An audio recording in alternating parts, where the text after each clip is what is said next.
فوز عمری للہ ان اللہ بصیر بالعباد ولا حول ولا قوة الا باللہ العلی العظیم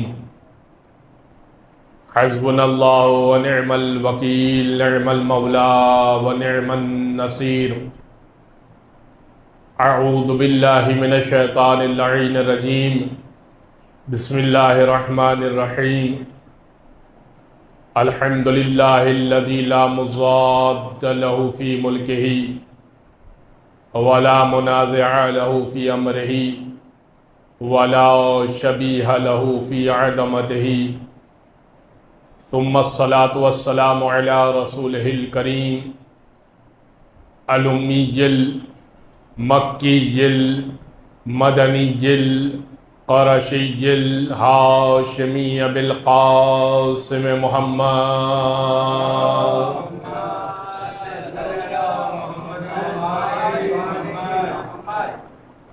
وعلى أهل بيته الطيبين الطاهرين واللعنة الدائمة على أعدائهم أجمعين من يوم ظلمهم وعداوتهم إلى قيام يوم الدين اما بعد فقد قال الله سبحانه وتعالى في محکم کتاب مبین بسم اللہ الرحمن الرحیم یا ایہا الذین آمنوا اتقوا اللہ وکونوا مع الصادقین صلوات علی محمد وآل محمد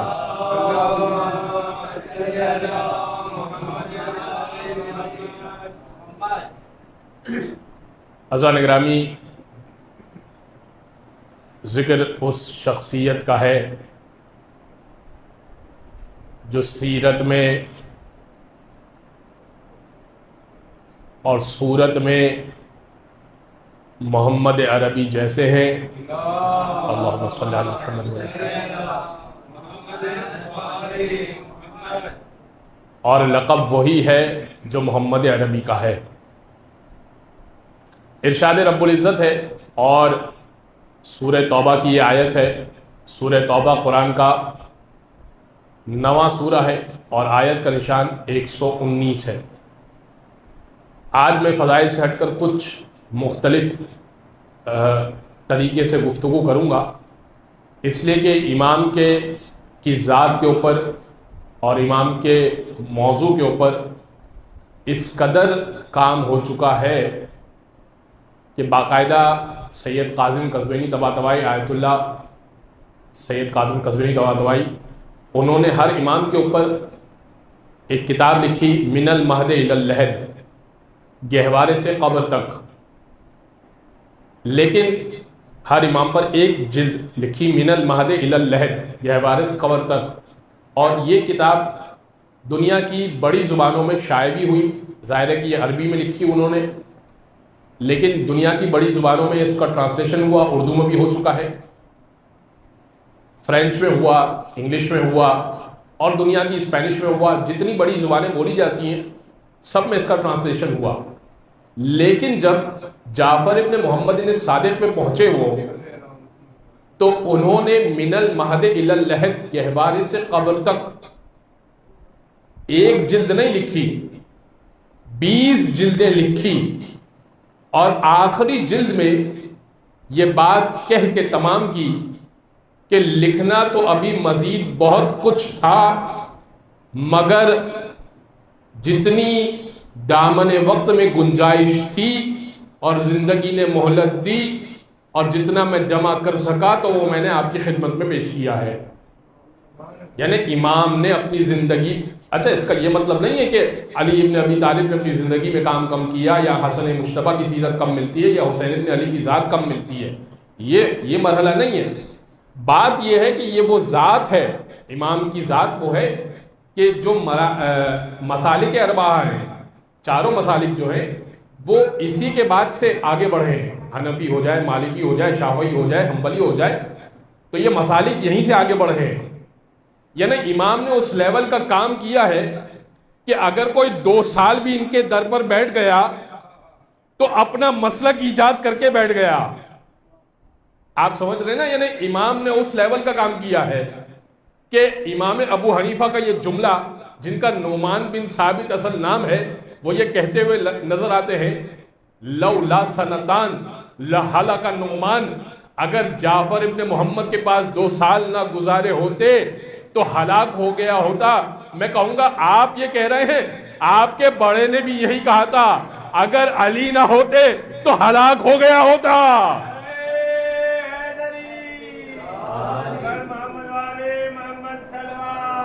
اللہم صلی علی محمد۔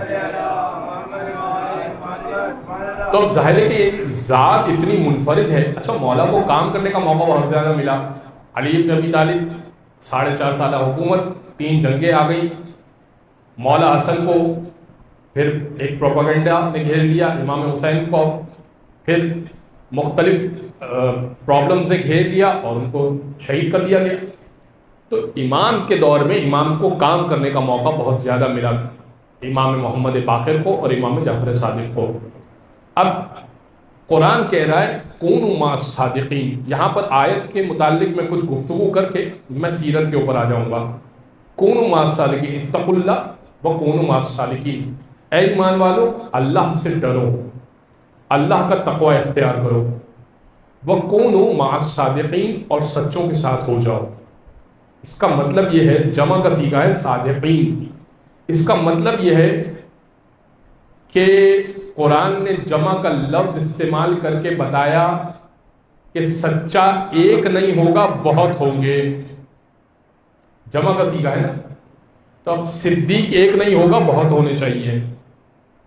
ٹھیک ہے نا؟ ابھی ایک بحث بھی چل رہی ہے سوشل میڈیا پر کہ کون افضل، تو اب میں اس پر بھی انشاءاللہ آؤں گا، لیکن سچا ایک نہیں ہوگا، بہت ہونے چاہیے۔ ایک بات تو یہ صادقین کا لفظ، اور قرآن ہی ہمیں بتائے گا کہ سچا کون ہے۔ میں قرآن بتائے گا نا، جب قرآن کہہ رہا ہے کہ کونوا مع الصادقین، سچوں کے ساتھ ہو جاؤ، تو بھائی قرآن ہی سے پوچھیں کہ تیری نگاہ میں سچا ہے کون، تو ہی بتا دے۔ تو اب آل عمران بڑا مشہور معروف واقعہ، فقط اشارہ کر کے گزر جاؤں گا، بڑا مشہور معروف واقعہ، لیکن چونکہ نئی جنریشن ہمارے پاس بیٹھی ہے اور اسی مجلس سے وہ سیکھ کر اٹھتی ہے، بڑا مشہور و معروف واقعہ آل عمران، قرآن کا 3 سورہ اور آیت کا نشان 61 کیا کہہ رہے ہیں پروردگار؟ فمن حاجک فیہ من بعد ما جاءک من العلم، علم آنے کے بعد اے حبیب یہ عیسائی آپ سے کٹ حجت ہی کریں، فقل تعالوا ندعو ابناءنا و ابناءکم، ان سے کہہ دیجئے ندعو ابناءنا و ابناءکم، ہم بلاتے ہیں اور تم بھی بلا لاؤ، ابناءنا و ابناءکم، ہم اپنے بیٹوں کو بلاتے ہیں تم اپنے بیٹوں کو بلاؤ، ونساءنا و نساءکم، ہم اپنی عورتیں بلاتے ہیں تم اپنی عورتیں بلاؤ، وانفسنا و انفسکم، ہم اپنے جیسے بلاتے ہیں تم اپنے جیسے بلاؤ، ثم نبتہل فنجعل لعنت اللہ علی الکاذبین، اور اس کے بعد مباہلہ کریں گے، کیا کریں گے؟ لعنت اللہ علی الکاذبین، جھوٹے پر خدا کی لعنت کریں گے۔ تو اس کا مطلب یہ ہوا کہ پروردگار یہ کہہ رہا ہے کہ اے حبیب جھوٹے پر خدا کی لعنت کرنی ہے تو لے کے سچوں کو جائیے گا، لے کے سچوں کو جائیے گا۔ اور اب آیت میں جمع کا صیغہ ہے، آیت میں جمع کا صیغہ ہے، ابناءنا و ابناءکم، نساءنا و نساءکم، یعنی کم از کم 3 افراد، عربی جاننے والے افراد جانتے ہیں کہ عربی کی جمع منطبق ہوتی ہے کم سے کم 3 اور زیادہ سے زیادہ جتنے افراد آ جائیں۔ تو رسول کو چاہیے تھا کہ اگر کسی میں لیاقت تھی، اگر کسی میں اہلیت تھی صدیق ہونے کی اور صدیقہ ہونے کی، تو اس مرحلے پر رسول کہتے کہ آؤ تم بھی آ جاؤ، بھائی جھوٹے پہ اللہ کی لعنت کرنی ہے، چلو ساتھ تم بھی چلو۔ ابناءنا میں حسن و حسین کو لے کر گئے، نساءنا میں فاطمہ سلام اللہ علیہا کو لے کر گئے، انفسنا اپنے جیسوں میں کسی اور کو نہیں لے کر گئے، علی کو لے کر گئے۔ بھئی اور لوگ بھی چل سکتے تھے جن کے پاس یہ ٹائٹل اب امت نے دے دیا، اور موجم کبیر کی روایت ہے، اہل سنت اس کے کی کتاب ہے معجم کبیر، میں تو 15 حوالے دیکھ کر آیا ہوں. ظاہر ہے کہ یہاں پر بات تو چونکہ امام جعفر صادق پر کرنی ہے، ابھی تو لقب میں اسٹیبلش کروں امام جعفر صادق سے متعلق. مسترد بازار اور معجم کبیر، یہ لقب جو ہے نا، صدیق اکبر، سب سے بڑا سچا، فاروق اعظم، فرق کرنے والا، یہ مولائے کائنات کے بارے میں علی ابن رسول خدا کے بارے میں فرمایا. رسول خدا نے مولائے کائنات کے بارے میں فرمایا تھا، یا علی انت صدیق الاکبر و انت فاروق الاعظم.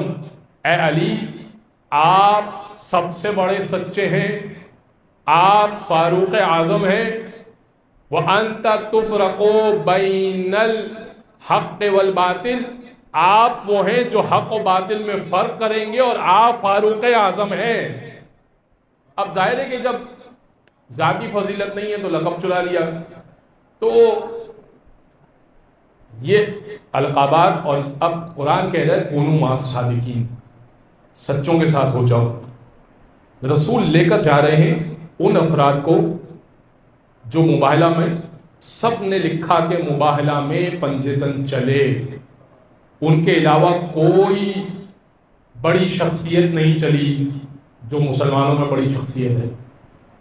تو اگر سچی تھی تو لے جاتے، نہ لے جانا بتا رہا ہے کہ جھوٹوں پر آگے سے ہونی ہے لعنت.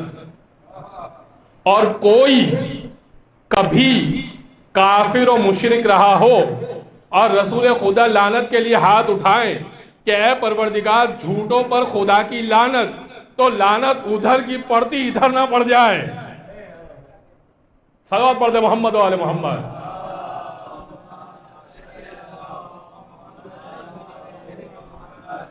کونوا مع الصادقین، سچے جو ہیں وہ فقط اہل بیت ہے، قرآن کہہ رہا ہے.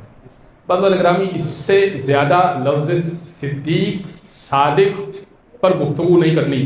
صدیق کا مطلب ہے بہت زیادہ سچ بولنے والا، صادق کا مطلب ہے سچ بولنے والا. اب یہ امام جعفر صادق کو کیوں صادق کہا گیا؟ یہ امام زین العابدین سے سوال کیا گیا. مولا سے پوچھا گیا، مولا اچھا کمال دیکھیں آپ اہل بیت کا، بڑے بڑے افراد یہاں آ کر لقب لیتے ہیں، ڈاکٹر کی ڈگری لگتی ہے، انجینئر کا ٹائٹل لگتا ہے، فلاں محقق، فلاں معلم، فلاں مدرس، بڑا ٹائٹل یہاں آ کے لگتا ہے، بڑی محنت کرنا پڑتی ہے.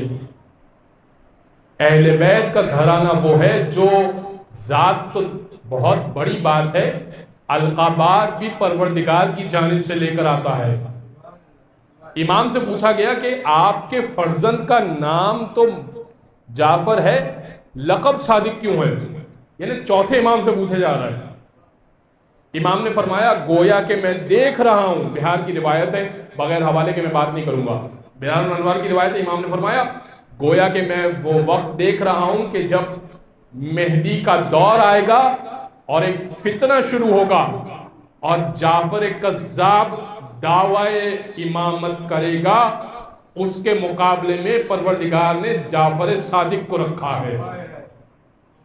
یعنی ہم اہل بیت میں صادق کو پہلے ہی رکھ دیا ہے کہ کوئی اگر جھوٹا دعویٰ کرے تو دیکھو اس کی طرف مت جانا، پروردگار نے صادق رکھا ہے. یعنی ہر آنے والے فتنے کا جواب اہل بیت پہلے سے ہی دے سکتے ہیں. عزیزان گرامی، اب جو واقعہ میں نے آپ کی خدمت میں، جو میں نے باتیں آپ کی خدمت میں پیش کی، چاروں مسالک یہیں سے شروع ہوئے. اب یہیں سے بات کو آگے بڑھاتے ہیں. امام مالک کہتے ہیں کہ اکثر جب حج ہوتا تھا میں امام کے ساتھ جایا کرتا تھا، امام جعفر ابن محمد کے پاس احوال پرسی کیا کرتا تھا. ایک سال ایسا تھا کہ ہم خود فرزند رسول کے ساتھ حج پر جا رہے تھے. یعنی فرزند رسول بھی اس سال حج پر جا رہے تھے. اور پروردگار آپ سب کو اور مجھے بھی حج نصیب فرمائے اور ہر سال نصیب فرمائے. کہا کہ جا رہے تھے، فرزند رسول تشریف لے جا رہے تھے اور میں بھی ان کے ساتھ جا رہا تھا. جب حدود حرم شروع ہوئی، جو حج اور عمرے پہ جا چکے ہیں ان کو پتا ہے کہ حدود حرم سے پہلے پہلے میقات آتے ہیں، ان میقات پر آپ کو تلبیہ پڑھ لینا ہوتا ہے. اگر آپ تلبیہ پڑھے بغیر آگے بڑھ گئے تو دوبارہ پیچھے آئیے اور تلبیہ پڑھیے. تلبیہ یعنی لبیک اللہم لبیک. جب تک آپ لبیک اللہم لبیک نہیں کہیں گے آپ کا حج یا عمرہ شروع نہیں ہوگا. ٹھیک ہے. تو کہا کہ امام اپنے اونٹ پر سوار تھے اور میں پیدل تھا. مولا حالت احرام میں تھے، یعنی لباس احرام میں تھے، اور میں نے مولا سے کہا کہ بسم اللہ، اب چلنے کا وقت آ گیا، تلبیہ پڑھیے. میں نے دیکھا کہ وجود اطہر کانپ رہا ہے. میں نے کہا فرزند رسول اب آگے بڑھنا ہے، اب تو سب نے تلبیہ پڑھ لیا، آپ بھی پڑھ لیجئے، چلیے. امام نے کہا مجھے خوف آ رہا ہے اگر میں یہ کہہ دوں کہ لبیک اللہم لبیک، اے پروردگار حاضر ہوں، میں حاضر ہوں، اور پروردگار نے جواب میں کہہ دیا لا لبیک، نہیں میں تیری حاضری قبول نہیں کر رہا، تو پھر کیا ہوگا؟ کہ مجھے خوف آ رہا ہے پروردگار کی ذات سے. جب نام محمد سنا کرتے تھے، یہ خود یہ امام مالک کے حوالے سے ذکر کر رہا ہوں کہ امام مالک کہتے ہیں کہ جب ہم ان کی بزم میں جایا کرتے تھے اور کبھی ذکر محمد مصطفیٰ نکلا کرتا تھا، ہم دیکھا کرتے تھے کہ جعفر بن محمد کے چہرے پر ہیبت کے آثار ہیں. ہم اکثر کہا کرتے تھے کہ آپ تو فرزند رسول ہیں، گوشت وہی گوشت، خون وہی خون. فرمایا کہ اگرچہ کہ ہم اس سلسلے سے ہیں مگر اس نور کی تاب نہیں لا سکتے جو محمد مصطفیٰ کا نور ہے. اور پھر امام نے ایک جملہ کہا، وہ جملہ ہمارے لیے بھی ہے. امام نے کہا دیکھو جب تم درود بھیجا کرو میرے جد پر تو رمز استعمال نہ کیا کرو. رمز یعنی شارٹ فارم، انگلش میں بھی استعمال کرتے ہیں نا، SAWW رمز، یا اردو میں استعمال کرتے ہیں صاد لام عین میم. صلی اللہ علیہ وآلہ وسلم کو لکھنے کے لیے چھوٹا سا لفظ استعمال کرتے ہیں. امام نے فرمایا رمز استعمال نہ کیا کرو بلکہ کامل درود بھیجا کرو تاکہ حضور کی بارگاہ میں مکمل درود پہنچا کرے. صلوات پڑھتے محمد وعلی محمد.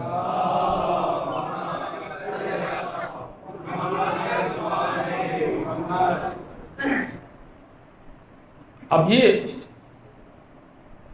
میں حج کی بات اس لیے کر رہا ہوں آپ کی خدمت میں کہ امام کے بعد اکثر جو حج پہ جایا کرتا تھا مدینہ میں ضرور ملنے، کیونکہ امام ظاہر ہے کہ آبائی گھر مولا کا، رسول خدا اور اہل بیت کا گھر مدینہ رہا، اسی لیے کتنا مشکل تھا اہل بیت کے لیے وہ گھر چھوڑنا. بعد کے ائمہ کو جب زبردستی وہ گھر چھڑوایا گیا، امام علی النقی کو اور امام حسن عسکری کو، ان کے لیے بڑا مشکل تھا. بہرحال اس کے اوپر ہم ڈسکس نہیں کر رہے، لیکن جب جو بھی حج پہ جایا کرتا تھا امام سے ملاقات کرتا تھا. ایک بڑا دلچسپ واقعہ ہے، میں چاہتا ہوں کہ آپ کو لازمی سنایا جائے، بلکہ دو واقعات ہیں. ایک شخص امام کی خدمت میں آیا، بڑا مالدار شخص تھا، ہر سال حج پہ جایا کرتا تھا، اور ہر سال حج پر جانے سے پہلے وہ فرزند رسول کے پاس کافی دن پہلے آ جایا کرتا تھا. حج کے ایام سے کافی دن پہلے آ جاتا تھا. چونکہ امام سے بڑی محبت کرتا تھا تو امام بھی اپنے گھر میں اس کو رہائش دیا کرتے تھے. تو ایک سال ایسا آیا کہ اس نے امام سے کہا کہ فرزند رسول میں سالوں سے حج پر آ رہا ہوں اور آنے سے پہلے مدینہ میں آپ کے گھر آ کے رک جاتا ہوں. پھر ظاہر ہے کہ ایک عام آدمی بھی کسی کے گھر پر رکنے کے لیے چلا جائے تو وہ دوسرے کو یہ تو نہیں بولے گا کہ آپ کھانا بازار سے خرید کے آئیے، وہ تو پھر امام ہے. امام تو ظاہر ہے کہ پھر اس کے لیے اہتمام، اور وہ حاجی کا فرزند رسول پھر آپ کو زحمت ہوتی ہے. امام کہنے لگے زحمت کی بات نہیں ہے، ہم اپنے چاہنے والوں کی خاطر کرتے ہیں. اس نے کہا نہیں مولا، میں یہ 10,000 درہم آپ کو دے رہا ہوں، یہ 10,000 درہم اس سے آپ گھر خرید دیجئے میرے لیے. اس زمانے میں 10,000 درہم کا ایک اچھا گھر آ سکتا تھا. کہا 10,000 درہم میں آپ کو دے رہا ہوں، میں حج سے لوٹوں گا تو پھر آپ کی زیارت کروں گا، مدینہ آؤں گا. تو آپ مجھے بتا دیجئے گا کہ آپ نے کون سا گھر خریدا ہے میرے لیے. امام نے کہا ٹھیک ہے. حج کر کے آیا مدینہ دوبارہ, اور یہ حدیث میں بھی ہے کہ جب تم حج کر لو تو حج کو تمام کرو زیارت قبر نبی سے. حج کا کمال یہ ہے کہ محمد مصطفیٰ کی زیارت کی جائے. تو حج کر کے وہ روضہ رسول پہ حاضر ہوا. پھر امام جعفر صادق کے پاس گیا, کہنے لگا فرزند رسول میں نے گھر کیا کہا تھا آپ سے, کیا آپ نے گھر خرید لیا؟ امام کہنے لگے کہ ہاں میں نے گھر خریدا ہے, اور اس کا ڈاکیومنٹ یہ ہے. اور ایک جیب سے مولا نے کاغذ نکالا اور لکھا کہ حدود اربعہ, گھر کی حدود اربعہ. فرمایا کہ اس گھر کا ایک کونا میرے جد کے گھر سے جنت میں ملتا ہے, اور اس گھر کا دوسرا کونا میرے جد علی ابن ابی طالب کے گھر سے ملتا ہے, اور تیسرا کونا تمہارے گھر کا, جو گھر تم نے خریدنے کا کہا ہے وہ گھر جو میں نے خریدا ہے اس کا تیسرا کونا حسن مجتبیٰ کے گھر سے جنت میں ملتا ہے, اور اس کا چوتھا کونا حسین ابن علی کے گھر سے ملتا ہے, حسن سے اور حسین سے ملتا ہے. یہ اس طرح کا گھر کیا تمہیں قبول ہے؟ اس کا فرزند رسول اتنا بہترین گھر. اچھا یہ نسخہ آپ سمجھ رہے ہیں؟ اس نسخے کے پیچھے حکمت کیا ہے؟ اس نسخے کے پیچھے حکمت یہ ہے کہ یہ بات تو, یہ گھر تو طے ہی ہے, جنت بھی طے ہے. بھائی جنت بھی تو طے ہے نا, گھر تو طے ہی ہے, جنت بھی طے ہے. اس نے کہا فرزند رسول اس سے بہتر گھر کیا ہوگا؟ پھر اس کے دل میں آیا کہ مولا نے 10,000 درہم ایک بڑی رقم ہوتی ہے. امام نے خود ہی فرمایا کہ وہ رقم جو تم نے دی تھی وہ میں نے حسن اور حسین کی اولادوں میں تقسیم کر دی ہے, سادات میں, غریب سادات میں تقسیم کر دی ہے. کیا تم راضی ہو؟ تو یہ گھر ملے گا تمہیں. اس نے کہا کہ ٹھیک ہے. اپنے وطن واپس گیا اور اس نے اپنے رشتہ داروں سے کہا کہ دیکھو جب میں مر جاؤں وصیت کی کسی کو, اور زندگی میں یہ مستحب ہے کہ آپ بھی کسی کو معین کر دیں کہ دیکھو میرے بعد یہ چیزیں, اگر کوئی چیز ہے تو خاص دفن کی جائے یا یہ چیزوں پر عمل کروایا جائے. کہا کہ دیکھو میرے ساتھ یہ تحریر ضرور دفن کروانا, یہ بڑی قیمتی تحریر ہے. مر گیا, اس کا انتقال ہو گیا, تحریر کو اس کے ساتھ اس نے جس سے وعدہ لیا تھا اس نے دفن کر دیا. اگلے دن جب اس کے فاتحہ خوانی کے لیے لوگ گئے تو قبر کے اوپر وہ تحریر رکھی ہوئی تھی, پتھر کے نیچے دبی ہوئی تھی, اور اس تحریر کے پیچھے لکھا ہوا تھا جعفر ابن محمد ابن صادق نے اپنا وعدہ پورا کر دیا. صلوات پڑھ دے محمد والے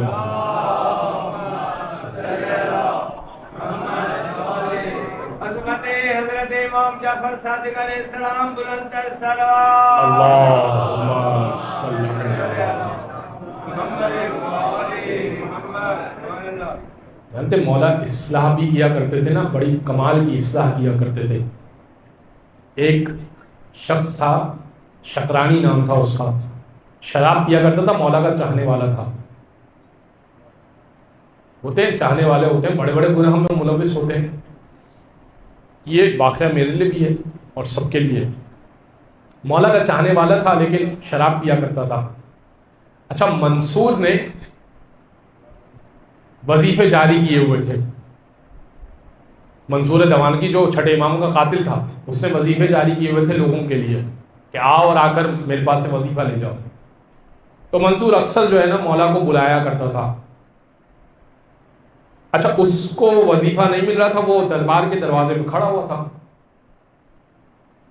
اس نے مولا کو دیکھا, چونکہ مولا کا چاہنے والا تھا, کہنے لگا مولا میرا وظیفہ اگر اندر سے نکلوا دے تو مسئلہ حل ہو جائے گا. امام نے کہا میں بات کرتا ہوں. امام دربار میں گئے, واپس آئے تو ان کی قبا کی آستین میں اس کا وظیفہ موجود تھا. اچھا مولا جانتے ہیں کہ یہ شراب پیتا ہے.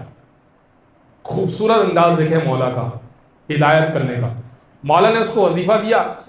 امام کہنے لگے, فرمانے لگے کہ دیکھو نیکی کوئی کرے نا تو وہ نیکی ہے, لیکن اگر تم کرو تو بہت بڑی نیکی ہے، کیونکہ تمہاری نسبت ہم سے ہے، تم ہمارے چاہنے والے ہو۔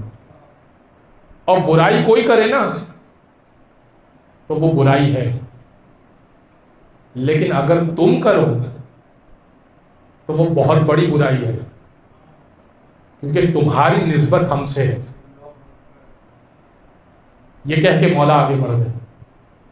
اس نے کہا فرزند رسول میں سمجھ گیا آپ کی بات۔ امام نے کچھ جواب نہیں دیا، لیکن ان دو جملوں کے بعد اس نے شراب پینا چھوڑ دی اور پھر کہنے لگا ھذا من اخلاق انبیاء۔ یہ جو مولا کا طریقہ تھا نا سمجھانے کا، یہ انبیاء کے اخلاق کا طریقہ تھا۔ انبیاء اس طرح سمجھایا کرتے تھے۔ کہہ دیتے مولا شراب نہ پیا کرو، تکلیف ہوتی، لیکن مولا نے کس خوبصورت انداز میں سمجھایا۔ ایک مولا کا چاہنے والا نہیں تھا، اس کو بھی سمجھایا۔ ایک شخص تھا بڑا تنگ ہوا کرتا تھا، ایک مولا کا چاہنے والا تھا، اس کے پڑوس میں ایک ایسا شخص تھا جو مولا کا چاہنے والا نہیں تھا، اور اس کے تعلقات تھے دربار سے۔ بہت بڑی بڑی رقمیں آیا کرتی تھی، بڑا کرپشن میں ملوث تھا، اور یہ ہم سب کے لیے پیغام ہے۔ حرام کا مال بے تحاشا اس کے گھر میں آتا تھا، اس سے وہ شراب خریدتا تھا، ناچنے گانے والی خواتین آیا کرتی تھی اس کے گھر میں، اور بڑا عالیشان اس کا گھر تھا، کیونکہ حرام کا پیسہ تھا، کرپشن کا پیسہ تھا۔ اچھا جو مومن کا گھر تھا اس کے پڑوس میں، وہ بڑا تنگ ہوتا تھا، سارا دن گانے کی آواز، سارا دن شراب کی بدبو، سارا دن جو ہے وہ اوٹ پٹانگ حرکتیں برداشت کرنا پڑتی تھی پڑوس سے۔ تو اس نے جب بہت زیادہ برداشت کیا تو اس نے جب پڑوسی ہوش میں آتا تو اس کو کہنا میں یہ کیا طریقہ ہے، تم ہر وقت انہی چیزوں میں مست رہتے ہو۔ تو اس نے ایک بات کہی، کہنے لگا کہ دیکھو مجھ پر نا شیطان غالب آ چکا ہے، میرا نفس شیطان نے خرید لیا ہے، میں تمہاری باتوں سے متاثر نہیں ہونے والا، مجھے شراب کی بہت عادت ہو گئی ہے، ناچنے گانے والیوں کو سنتا رہتا ہوں، مجھے بہت عادت ہو گئی، لیکن میں نے سنا ہے کہ تمہارا ایک مولا ہے جعفر ابن محمد بن صادق، اگر تم ان سے کہو کہ میری کچھ ہدایت کا سبب کر دیں تو کیا ممکن ہے؟ اچھا یہ شخص چاہتا ہے ہدایت ہو، دیکھیں ایک تو ہے نا انسان ہدایت پہ آنا ہی نہیں چاہتا، یہ کہتا ہے میرا نفس پہ غلبہ ہے شیطان کا جعفر ابن محمد سے کہو نا میرے لیے کچھ ہدایت کا سامان کریں۔ اس نے کہا ٹھیک ہے۔ اچھا یہ واقعہ ہے کوفے کا یہ واقعہ ہے، یہ گیا حج پر، حج پڑھنے جب گیا تو مولا سے ملاقات ہوئی، مولا سے کہا کہ اس طرح میرا پڑوسی ہے، آپ کا چاہنے والا نہیں ہے، لیکن کہتا ہے کہ مولا اگر میری اصلاح کی طرف توجہ کرے۔ امام نے ایک جملہ کہا، بس یہ آخری واقعہ، وقت تمام ہو رہا ہے، منزل مصائب پر آ جاؤں۔ امام نے کہا اپنے پڑوسی سے کہنا جو یہ تم کام کر رہے ہو نا یہ ترک کر دو، جو بھی کام کر رہے ہو ترک کر دو، چھوڑ دو ایک دم، جنت میری طرف سے گارنٹی ہے، ضمانت لیتا ہوں میں، بہت آسان ہے، جو کام کر رہے ہو وہ چھوڑو۔ وہ واپس گیا، کہا کہ اچھا مولا نے یہ بھی کہا جب تم واپس جاؤ گے تو لوگ تم سے ملنے آئیں گے، وہ بھی تم سے ملنے کے لیے آئے گا۔ مولا نے پہلی پیشن گوئی کی، مولا نے کہا وہ بھی تم سے ملنے آئے گا، کہا اس کو میرا یہ جملہ پہنچا دے۔ جب واپس گیا کوفے میں بہت لوگ ملنے کے لیے آئے، وہ بھی ملنے کے لیے آیا کہ بھائی حاجی آیا ہے ملاقات کی جائے۔ جب سب چلے گئے اور وہ رہ گیا، کہا کہ میں نے تمہاری مولا سے بات کی ہے، مولا نے کہا بس جو کرتے ہو نا چھوڑ دو، جنت میری طرف سے لکھ لو۔ آنکھوں میں آنسو آ گئے، کہنے لگا ٹھیک ہے، کیا واقعی جنت پکی ہے؟ کہاں جنت پکی ہے؟ کہ جتنا کرپشن کا مال ہے جو ہے سب ختم کر دو، جنت مولا نے کہہ دیا تمہاری۔ کہتا ٹھیک ہے۔ یہ سن کے وہ چلا گیا۔ کچھ دن بعد ایک شخص اس کے گھر پر آیا، اس مومن کے گھر پہ آیا، دق الباب کیا، کہا کہ تمہارا پڑوسی تم کو بلا رہا ہے. کہا اچھا اس دن کے بعد سے اس کے گھر سے گانے کی آواز نہیں آئی. کہا کہ تمہارا پڑوسی تم کو بلا رہا ہے. اچھا بلا رہا ہے، ایسا کیا ہو، خود نہیں آ سکتا. جب وہ اس کے گھر پہ گیا تو وہ دروازے کی اوٹ سے کہنے لگا، کہا میں نے تمہارے مولا کی بات پر عمل تو کیا، لیکن حرام کا مال چونکہ میرے پاس سارا ہی تھا تو وہ میں نے سب کچھ رائے خدا میں بانٹ دیا. اب میرے تن پہ لباس بھی نہیں ہے، میں دروازے کی اوٹ سے تم سے بات کر رہا ہوں، میرے تن پہ لباس بھی نہیں ہے اور گھر میں کوئی سامان بھی نہیں ہے. اس نے کہا اچھا ٹھیک ہے میں انتظام کرتا ہوں. کچھ احباب کو جمع کیا اور اس کے لیے لباس کا انتظام کیا، مناسب 2-4 لباس کا انتظام کیا. کچھ دن بعد وہ بیمار ہو گیا. ظاہر ہے کہ علاج کے پیسے نہیں تھے، جو کچھ بنایا تھا وہ حرام کے مال سے تھا. اس نے اس کا علاج کروایا لیکن وہ اس کی طبیعت بد سے بدتر ہونے لگی. وقت آخر وہ مومن اس کے پاس تھا، حالت نزاع میں تھا. کچھ دیر کے لیے آنکھ لگی اور پھر کھلی. کہتا ہے کہ میں نے نور پنجتن کو دیکھ لیا. اللہم صلی محمد محمد. تمہارے مولا نے جو تم وعدہ کیا تھا نا، ابھی میری روح نکلی نہیں ہے، میں نے نور پنجتن کو دیکھا ہے. اور یہ کہہ کے اس کی سانس نکل گئی. کہتا ہے جعفر صادق نے اپنا وعدہ پورا کر دیا. صلوات پڑھ لیں محمد والے پر.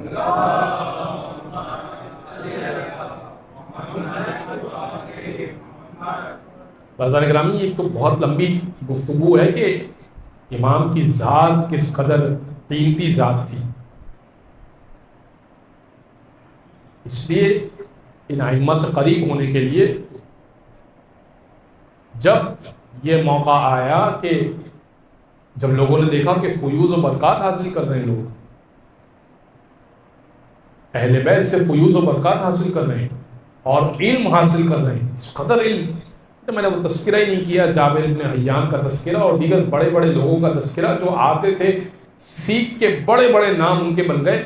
ظاہر ہے کہ امام جعفر صادق پر گفتگو کرنے کے لیے متعدد مجلسیں درکار ہیں، لیکن میں صاحب کی خدمت میں کروں گا کہ جب یہ خلیفہ تک بات پہنچی اس نے کہا کہ اب یہ مشکل ہو رہا ہے، اب یہ مرحلہ بہت مشکل سے مشکل ہو رہا ہے کہ اہل بیت جس کو بھیجتے ہیں وہ اس قدر لائق بن جاتا ہے کہ وہ اپنی فیلڈ کا ماسٹر اور اپنی فیلڈ کا ماہر ہوتا ہے.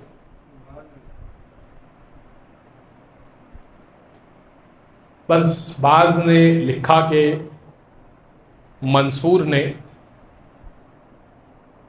مولا کو اس انداز سے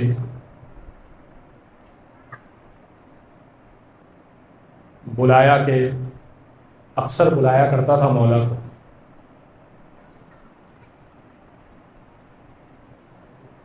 ایک زین پیش کی.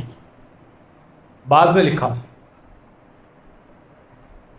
ایک زین گھوڑے پر بیٹھنے کے لیے جو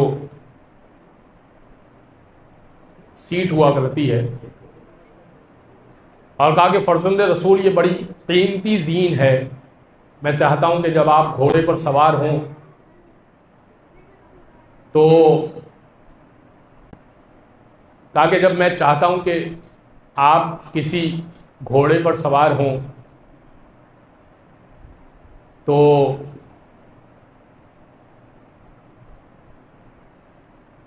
آپ زین پر بیٹھ جایا کریں اور جو میں نے پیش کی ہے اس زین پر بیٹھ جایا کریں. امام نے کہا مجھے تیرے تحفوں کی حاجت نہیں ہے. امام نے کہا تیرے تحفوں کی حاجت نہیں ہے.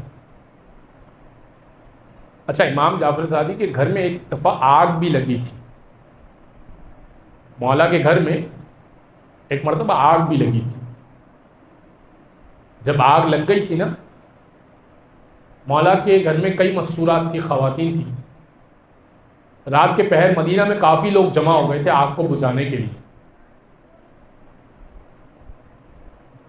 جب آگ لگ گئی نا تو امام زار و قطار رو رہے تھے، اصحاب تقریباً آگ بجھ گئی تھی، اصحاب جمع ہو گئے تھے، اور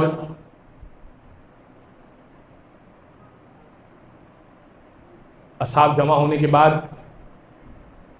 کہنے لگے کہ فرزند رسول یہ آپ گریہ کیوں کر رہے ہیں؟ امام نے فرمایا کہ میں گریہ اس سبب سے کر رہا ہوں کہ مجھے وہ خیمے میں لگائی ہوئی آگ یاد آ رہی ہے۔ جب دشمنوں نے کربلا میں حسین کی شہادت کے بعد جناب زینب کے خیمے میں آگ لگائی تھی نا، امام جعفر صادق کا قول ہے، امام فرماتے ہیں کہ جب دشمنوں نے جناب زینب کے خیمے میں آگ لگائی تھی تو ایک خیمے سے دوسرے خیمے اور دوسرے خیمے سے تیسرے خیمے، وہ منظر مجھے یاد آتا ہے، میں اس منظر کو دیکھ کے رو رہا ہوں کہ کس طرح سے میری مستورات اپنے آبا کو بچا کر، اپنی چادروں کو بچا کر آگ سے باہر نکل رہی ہے۔ مولا آپ کا سامان تو بچ گیا ہے، آپ کی چیزیں تو بچ گئی ہیں۔ امام کہنے لگے ارے چیزوں کا غم نہیں ہے، مجھے جناب زینب کی اسیری یاد آ رہی ہے۔ بس ایک مرتبہ منصور نے کہا فرزند رسول وہ زین آپ کے لیے میں لایا ہوں، زین میں بڑا عجیب قسم کا زہر تھا، ایسا زہر تھا کہ فرزند رسول جیسے ہی تشریف فرما ہوتے زہر پورے جسم میں سرایت کر جاتا۔ مولا نے کہا نہیں مجھے تیرے تحفے کی ضرورت نہیں ہے۔ مولا کو زبردستی بٹھایا گیا، مولا کچھ دیر کچھ قدم چلیے گا، کچھ قدم چل کے دکھائیے گا۔ امام نے فرمایا اگر تیری یہی خواہش ہے تو میں کچھ دیر سواری کر کے دکھاتا ہوں۔ زین کو سجایا گیا، مولا کو سواری پر آمادہ کیا گیا، امام زین پر بیٹھے اور کچھ دیر سواری کی۔ زہر پاؤں سے ہوتا ہوا سرایت کرتا ہوا جسم کے اندر پہ چلا گیا۔ امام ایک مرتبہ غشی کے عالم میں آنے لگے، کہنے لگا فرزند رسول کیا آپ کمزوری محسوس کر رہے ہیں، نقاہت محسوس کر رہے ہیں؟ امام کہنے لگے ہاں اس زین پر سواری کے بعد تو نقاہت ہی محسوس کروں گا نا، تو جانتا ہے تو نے کیا کیا ہے میرے ساتھ۔ اور اب گھر تشریف لائے اور جناب ام فروا کو بلایا، اپنی مادر گرامی کو بلایا، اپنی زوجہ کو بلایا، اپنے اصحاب کو بلایا، دو جملے کہنے لگے اے میرے اصحاب میری وصیت سن لو۔ میری پہلی وصیت یہ ہے اس کو میری شفاعت نہیں ملے گی جو نماز کو حقیر سمجھے گا، اور دوسری وصیت یہ ہے دیکھو جب میری شہادت ہو جائے نا تو مینا میں 10 سال تک میری عزاداری کروانا۔ مولا آپ کی عزاداری کیوں کروائیں؟ امام یہی کہیں گے ارے دیکھو اگر ہمارا ذکر ہوتا رہے گا، اگر ہمارا ذکر ہوتا رہے گا ہماری یاد باقی رہے گی۔ بازان گرامی مجھے یہاں سے وہ منظر یاد آتا ہے، آخری جملے سنیے گا، جب جناب زینب نے کہا تھا ارے ہم کو کھل کے رونے نہیں دیا گیا، یزید سے کہو عزاداری کے اسباب پیدا کرے۔ بس ایک خیمہ لگایا گیا، جناب زینب نے صف ماتم اور صف عزا کو بچھایا، ایک ایک سر آتا جاتا تھا، ایک سر آیا گیا، کسی نے سوال کیا یہ کس کا سر ہے؟ جناب ام رباب اٹھی ارے علی اصغر کا سر ہے۔ دوسرا سر آیا گیا، کہا یہ کس کا سر ہے؟ جناب لیلا اٹھی ارے یہ میرے لخت جگر کا سر ہے۔ ایک تیسرا سر آیا ارے یہ کس کا سر ہے؟ تمام بیویاں کھڑی ہو گئی ارے یہ حسین ابن علی کا سر ہے، آؤ استقبال کریں، وقت کے امام کا سر آیا۔ اللہ ولعنت اللہ علی القوم الظالمین وسيعلم الذين ظلموا أيام منقلب ينقلبون ماتم حسین۔